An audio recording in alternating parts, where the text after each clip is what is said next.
আসসালামু আলাইকুম এভরিওয়ান। আজকে আপনাদের সাথে একটি ইউনিক থিমের কেক ডিজাইন শেয়ার করব। ফার্স্টেই কেকটাকে কিন্তু আমি একবার ফিনিশিং দিয়ে নিয়েছি। এই কাজটা করার জন্য ফিনিশিং দেওয়াটা অনেক বেশি গুরুত্বপূর্ণ। তারপর কিন্তু আমি প্যালেট নাইফের সাহায্যে দুই দিকে দাগ কেটে নিলাম। আসলে সমানভাবে এই কাজটা করতে হবে। তারপর সেই দুই সাইডে কিন্তু আমি এখানে পিঙ্ক কালার দিয়ে একটা শেডের ফিনিশিং দিয়ে নিচ্ছি।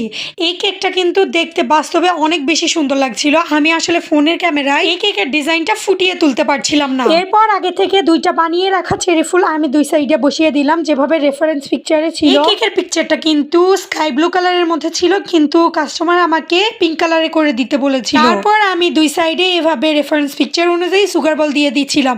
এই কাজটা করতে অনেক বেশি সময় লাগে। আপনারা বলেন কাস্টমাইজ কেকের কিসের আবার কাস্টমাইজ চার্জ দিব? কেক কিন্তু নর্মালি বানালে এত বেশি সময় লাগতো না, কিন্তু এখানে সুগার বল দেওয়ার জন্য কিন্তু অনেক বেশি সময় লাগে। এছাড়াও আমাদের বিভিন্ন কাস্টমাইজ জিনিসপত্র কিনে আনতে হয়, যার কারণে কিন্তু আমরা এভাবে আপনাদের এমনি কাস্টমাইজ চার্জ ছেড়ে দিতে পারি না। এরপর বর্ডারে আমি রাইটিং নজল দিয়ে কাজ করে আমার এই কেকের ফুল ডেকোরেশনটা কমপ্লিট করে নিয়েছি। কেমন হয়েছে জানা